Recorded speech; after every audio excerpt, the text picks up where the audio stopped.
ഓ, നീയോ? നിനക്കെന്താ ഇവിടെ കാര്യം? എന്റെ അളിയന്മാര് താമസിക്കുന്ന മുറിയൊക്കെ ഒന്ന് കണ്ടിട്ട് പോകാന്ന് വിചാരിച്ചു. ഇതാണല്ലേ പെങ്ങളെ ശുശ്രൂഷിക്കാണെന്ന് പറഞ്ഞ് കള്ളത്തരവ് പറഞ്ഞ് ആങ്ങളമാരെ തിന്നു കുടിച്ച് കിടക്കുന്ന മുറി. പെങ്ങൾക്ക് വായ ഗുളിക പോലും വാങ്ങിച്ചു കൊടുത്തിട്ടില്ല. ഇത് ഫാർമസിയിലോ ലാബിലോ സ്കാനിങ്ങിലോ എത്തി നോക്കിയിട്ട് ബിൽ സെക്ഷനും ക്യാഷ് കൗണ്ടറും എവിടെയാണെന്ന് പോലും അറിയത്തില്ല. നിങ്ങളെ നോക്കാനായിട്ട് വന്ന് കിടക്കുന്നതായിട്ട് നിങ്ങളെ ബാലേന്ദ്ര, ഇത് ഞങ്ങൾ കാശ് കൊടുത്ത് റെന്റിന് എടുത്തേക്കുന്ന റൂമാ. നിന്റെ വീട്ടിൽ നിന്ന് കൊണ്ടുവന്നിട്ടല്ല റൂം റെന്റ് പേ ചെയ്യുന്നത്. തന്റെ പ്രസംഗമൊക്കെ അവിടെ നിൽക്കട്ടെ. അലീന എവിടെ? എന്റെ മോള്. തന്റെ മോള് നാണമില്ലടോ തനിക്ക് ഞങ്ങളുടെ മുഖത്ത് നോക്കി ഇത് പറയാൻ?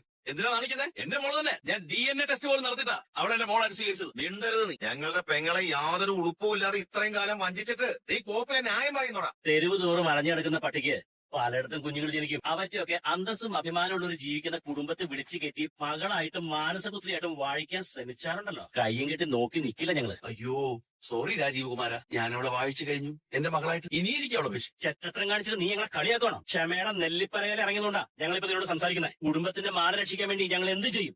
ഏതറ്റം വരെ പോകും. ഞങ്ങളുടെ ഒരുത്തൻ ജയിലിൽ കയറേണ്ടി വന്നാൽ കേറണ ഞങ്ങളെ പെങ്ങൾക്ക് വേണ്ടി. അറിയാടോ, എന്ത് ചെയ്യാനും മടിയില്ലാത്തവരാണ് കൈതക്കൽ വീട്ടുകാരെന്ന് ശരിക്കും അറിയാം. അതൊക്കെ അവിടെ നിൽക്കട്ടെ. എന്റെ മോളവിടെ അലീന. അലീന എന്താ ഞങ്ങളുടെ മണിക്കൂത്തിലെടുത്ത് വെച്ചേക്കാണ്? ഞങ്ങൾക്ക് അറിയത്തില്ല എന്ന് പറഞ്ഞില്ലേ? നീ വേറെ എവിടെയെങ്കിലും പോയി അന്വേഷിക്കണം. ശിവേട്ടാ, ഇത് കുട്ടിക്കളിയല്ല. എന്റെ മോക്കൊരു പോറലെങ്കിലും ഏറ്റിട്ടുണ്ടെങ്കിൽ നിങ്ങൾ കടൽ കടന്ന് എങ്ങോട്ടും പോകാൻ പോകുന്നില്ല. ഞാൻ പോലീസിൽ കംപ്ലൈന്റ് ചെയ്യാൻ പോവാ. നീ പോയി കൊടുക്കണേ കംപ്ലൈന്റ്. നീ കാണാൻ പോകുന്ന പോലീസിന്റെ അങ്ങേയറ്റത്തെ പോലീസിനെ കണ്ടിട്ട് വരാൻ ഞങ്ങൾ ഇവിടെ.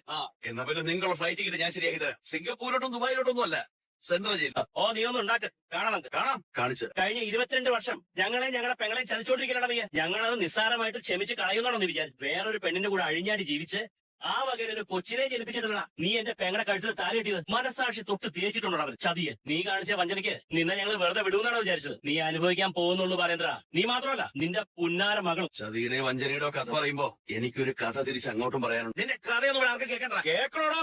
കേൾക്കാതെ വിടത്തില്ലാതെ പറയാൻ തന്റെ ചെവിയിലോട്ട് ഞാൻ അടിച്ച് കയറ്റും. നിനക്ക് എന്നാ കോപ്പ പറയാനുള്ളത്? പറ കേക്കട്ടെ. പണ്ട് കൊല്ലപ്പള്ളിന്ന് ഒരു പെണ്ണ് ആഗ്രയ്ക്ക് പോയി. ഏതാണ്ട് 2-2.5 വർഷക്കാലം അവിടെ താമസിച്ചു. അതിനിടയ്ക്ക് അവളൊരു പട്ടാളക്കാരനെ അങ്ങ് സ്നേഹിച്ചു.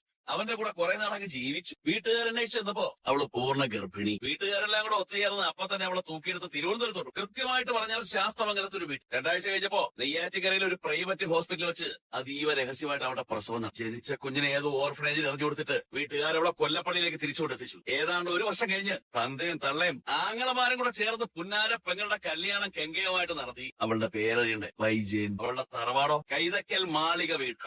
എന്തൊരു അന്തസ്! ഇത്രയും പറഞ്ഞ സ്ഥിതിക്ക് ബാക്കിയുടെ പൂർത്തിയാക്കാം. അവളുടെ കഴുത്തിൽ താലി കെട്ടിയ ഹതഭാഗ്യവാന്റെ പേര് നെടുമ്പുഴയ്ക്കൽ ബാലചന്ദ്ര മേനോൻ. കൊള്ളാവോ എന്റെ കഥ? സൂപ്പർ അല്ലേ? എന്താ വേണ്ടത്? ഞാൻ ഇത്ര കാലം ഭാര്യയെ വഞ്ചിച്ചു എന്ന് പറഞ്ഞു ഉറഞ്ഞതുള്ള രാജീവൻ തമ്പുരാന് എന്തെങ്കിലും പറയാനുണ്ടോ? സിംഗപ്പൂരുകാരൻ മേനോന്റെ വായിൽ പഴമാണ്. മിണ്ടാവയ്യ. ബാലേന്ദ്ര, നീ ആരെങ്കിലും എന്തെങ്കിലുമൊക്കെ പറയുന്നത് കേട്ടിട്ട് വെറുതെ വല്ലവനും വല്ലതും ഒക്കെ.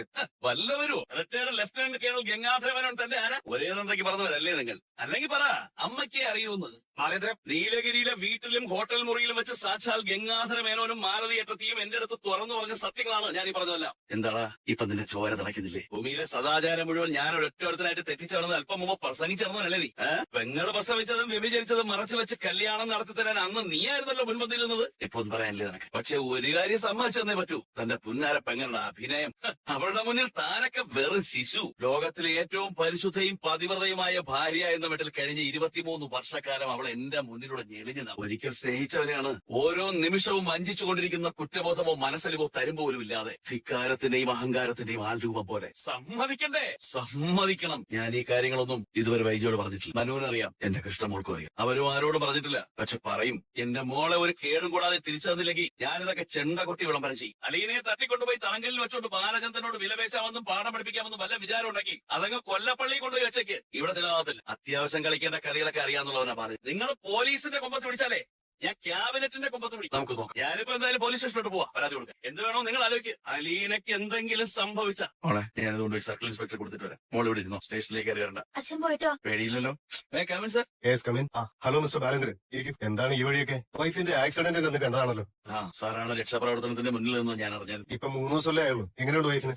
കുറെ മാറ്റമുണ്ട്. ഞാൻ താങ്കളെ പ്രത്യേകം വന്നതിന് നന്ദി പറയാനിരിക്കാൻ. അപ്പോഴാണ് ഇടയ്ക്ക് വേറൊരു പ്രോബ്ലം. എന്ത് പ്രോബ്ലം? എന്റെ മോളെ കാണാനില്ല. ഇന്ന് വൈകുന്നേരം ഹോസ്പിറ്റലിൽ നിന്ന് ഇറങ്ങിയതാ, വീട്ടിലെത്തിയിട്ടില്ല. അതെന്തു പറ്റി? എവിടെ പോയി? ഒരു അറിവില്ല. Phone off. സാർ അടിയന്തരമായിട്ടൊന്ന് അന്വേഷിക്കും. ആരെങ്കിലും സംശയമുണ്ടോ? ശത്രുക്കൾ? എന്റെ ഭാര്യ വീട്ടുകാരെ സംശയമുണ്ട്. വൈഫിന്റെ ബ്രദേഴ്സ്. അവർക്ക് എന്തിനാണ് നിങ്ങളോട് ശത്രുത? സാർ ഞാനെല്ലാം ഈ പരാതിയിൽ വിശ്വാസമായിട്ട് എഴുതിയിട്ടുണ്ട്. സാർ അത് വായിച്ചിട്ട് എത്രയും പെട്ടെന്ന് വേണ്ട നടപടി സ്വീകരിക്കണം. എന്തെങ്കിലും തെളിവ് അവർക്കെതിരെ ചൂണ്ടിക്കാണിക്കാനുണ്ടോ? സാർ അതൊന്ന് വായിച്ചു നോക്കണം സാർ. അത് ഞാൻ നോക്കിക്കോളാം. മിസ്റ്റർ ബാലേന്ദ്രൻ പോയിക്കോളൂ. ഞങ്ങൾ ഉടൻ തന്നെ ഇറങ്ങുക. താങ്കളുടെ പരാതി ഞങ്ങൾക്ക് നിസ്സാരമല്ല. സാർ സമയം പോയിക്കൊണ്ടിരിക്കുക രാത്രി കിഡ്നാപ്പ് ചെയ്തവർക്ക് എങ്ങോട്ട് വേണമെങ്കിലും കടത്തിക്കൊണ്ട് പോകാം. ഞാൻ വേണ്ടത് ചെയ്തോളാം. നിങ്ങൾ സമാധാനമായിട്ട് വയ്ക്കാം. Thank you sir. കേട്ടാ ഇത്ര പെട്ടെന്ന് എത്തിയോ? ശിവനില്ലേ? ഇപ്പൊ വരും. കയറി വാ. വീട്ടിൽ വരുന്നോ? ഇല്ല, നേരെ ഇങ്ങോട്ട് വന്നു. ഇങ്ങോട്ടുള്ള റൂട്ട് എങ്ങനെ കിട്ടി? മനു പറഞ്ഞു വന്നു. ഓ, അവനാണല്ലേ ഗംഗേട്ടൻ ഈ വരവിന്റെ പുറകില്. എടാ, നിങ്ങൾ എന്തൊക്കെയാ ചെയ്തു വെച്ചിരിക്കുന്നേ? ബോധമില്ലേ നിനക്കൊന്നും? ഗംഗേട്ടാ, ബാലേന്ദ്രൻ വൈജയുടെ കഥ കാണും. വൈജയെ കല്യാണം കഴിക്കുന്നതിന് മുമ്പ് അവന് വേറൊരു സ്ത്രീയുമായിട്ട് രഹസ്യബന്ധം, അതിലൊരു മകള്. ഇതൊക്കെ വൈജ എങ്ങനെ സഹിക്കും? ആ ഗംഗേട്ടൻ എത്തിയോ? നീ എവിടെ പോയതാ? ഞാനൊന്ന് ബാറിലോട്ട് പോയതാ. രണ്ടെണ്ണം അടിക്കാൻ ആകെ ടെൻഷനാണ്. എയർപോർട്ടിൽ നിന്ന് എങ്ങനെയാ വന്നേ? ടാക്സി വിളിച്ചു വന്നു.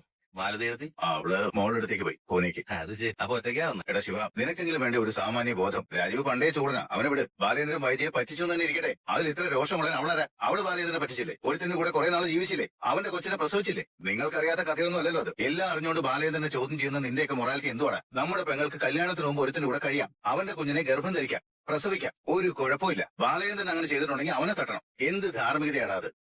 ഈ എത്തിക്സ്, ഇന്റഗ്രിറ്റി, മൊറാലിറ്റി എന്നൊക്കെ പറയുന്നത് ആദ്യം അവനവനിലുണ്ടോ എന്ന് നോക്കണം, എന്നിട്ട് വേണം മറ്റുള്ളവരെ പഠിക്കാൻ. അതിപ്പോ വൈജയുടെ കഥ ബാലേന്ദ്രൻ അറിയാന്നുള്ളത് ഞങ്ങൾക്ക് അറിയില്ലായിരുന്നല്ലോ. ഓ, അത് ബാലേന്ദ്രൻ അറിഞ്ഞില്ലായിരുന്നെങ്കിൽ വൈജയെ വിശുദ്ധയാക്കാമായിരുന്നു അല്ലെ? ഗംഗേട്ടനല്ലേ അവനെല്ലാം പറഞ്ഞു കൊടുത്തത്? വല്ല കാര്യം ഉണ്ടായിരുന്നു? ആഗ്രയിൽ നടന്ന സ്റ്റോറി മുഴുവൻ അവന്റെ മുമ്പിൽ വിസ്തരിക്കാൻ വൈജയെ ഒറ്റ കൊടുത്തത് ഗംഗേട്ടൻ ഒറ്റയാളാ. എന്നിട്ട് ഞങ്ങളെ വിവരം അറിയിച്ചോ? ഇല്ല. അതിനുശേഷം ഗംഗേട്ടൻ ഇവിടെ ഒരു തവണ വന്നിട്ട് പോയി. ബാലേന്ദ്രൻ ഹാർട്ട് അറ്റാക്ക് ആയിട്ട് ഹോസ്പിറ്റലിൽ കിടക്കുമ്പോ അപ്പോഴും ഗംഗേട്ടൻ പറഞ്ഞില്ല ഞങ്ങളോട് ബാലേന്ദ്രൻ എല്ലാം അറിഞ്ഞു കഴിഞ്ഞു. എടാ രാജീവേ, ഒരു ദിവസം ബാലേന്ദ്രൻ ഭ്രാന്ത് പിടിച്ച പോലെ നീലഗിരിയിൽ എന്റെ വീട്ടിൽ കയറി വന്നു. എന്നിട്ട് ചോദിച്ചു, കല്യാണത്തിന് മുമ്പ് വൈജ ഒരു പെൺകുഞ്ഞിനെ പ്രസവിച്ചോ എന്ന്. ഗംഗേട്ടൻ നിഷേധിക്കണമായിരുന്നു, ഇല്ലെന്ന് തറപ്പിച്ചു പറയണമായിരുന്നു. അതിന് പകരം ഗംഗേട്ടൻ അവന്റെ മുമ്പിൽ സത്യസന്ധനാവാൻ പോയി അല്ലേ? അവൻ സകല തെളിവുകളോടും കൂടിയാ വന്നത്. നിഷേധിക്കാൻ പറ്റത്തില്ല ശിവ. സറണ്ടർ ചെയ്യുകയല്ലാതെ എന്റെ മുന്നിൽ മാർഗമൊന്നും ഇല്ലായിരുന്നു. അവനവൻ പാരാന്ന് പറയുന്ന ഇതാണ്. ഗംഗേട്ടൻ തന്നെ സ്വന്തം പെങ്ങൾക്കും അനിയന്മാർക്കും പാര വെച്ചു. വൈജയുടെ എല്ലാ ചരിത്രവും അറിഞ്ഞിട്ട് നിൽക്കുന്ന അവന്റെ മുന്നിലോട്ട് നിങ്ങൾ വൈജയുടെ സദാചാരവും പ്രസംഗിച്ചോണ്ട് എന്നാ അവൻ സമ്മതിക്കൂ?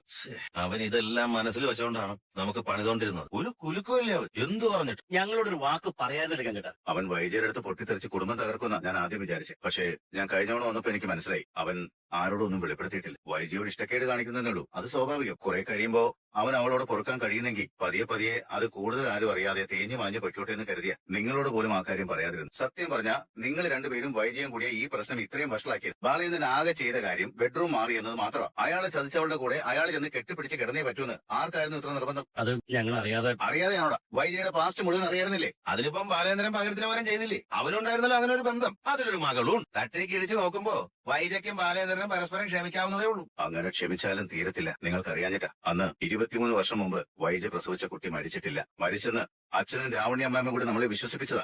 അത് മരിച്ചുപോയതാണല്ലോ. കള്ളമായിരുന്നോ? അതിനെ ഒരു ഓർഫനേജിൽ കൊണ്ടുപോയി ഉപേക്ഷിച്ചു. അത് ജീവിച്ചിരിപ്പുണ്ട്. വൈജ പ്രസവിച്ച കുഞ്ഞ് ഇപ്പോഴും ജീവനോടെ ഉണ്ടെന്നോ?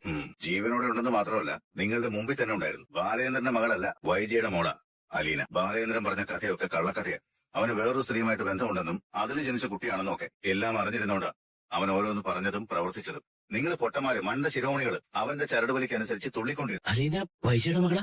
അവൾക്കറിയാം വൈജ അമ്മയാണെന്ന് അറിഞ്ഞിട്ട് തന്നെ അവൾ വന്നത്. പക്ഷേ ആരോടും പറഞ്ഞില്ല. അച്ഛൻ അറിയായിരുന്നു വൈജയുടെ മോളാണെന്ന്. അതുകൊണ്ടാ അച്ഛൻ കഴക്കൂട്ടത്തെ ഓർഫനേജിൽ പോയി അലീനയെ കണ്ടതും വീട്ടിലേക്ക് കൂട്ടിക്കൊണ്ടുവരാൻ ഏർപ്പാടാക്കിയതും. എല്ലാരും കൂടി എങ്ങോട്ടാ? നിങ്ങൾ ചീത്ത ആൾക്കാരാ. നിങ്ങൾ എന്ത് ചെയ്യാനും മടിയില്ലാത്തവരാ. മജിസ്ട്രേറ്റ് കോടതി മുതൽ സുപ്രീം കോടതി വരെ ഞാൻ നിങ്ങളെ വലിപ്പിക്കും. അലീനയ്ക്ക് ഒരു പോറലെങ്കിലും പറ്റിയിട്ടുണ്ടെങ്കിൽ ഞാൻ ആരെയാണ് ഇത്രയും കാലം സംരക്ഷിച്ചുകൊണ്ടിരുന്നതെന്ന് തനിക്ക് മനസ്സിലായോളൂ. മനസ്സിലായി. അറിഞ്ഞാൽ അവൾ ഒന്നുകിൽ ഡിവോഴ്സിന് പോകും, അല്ലെങ്കിൽ ചത്തുകളെ. അവൾ ഇതറിഞ്ഞ ശേഷം അവളുടെ ഭർത്താവിന്റെ സ്ഥാനത്തിരിക്കാൻ ഞാനും ഉണ്ടാവില്ല ഗംഗേ.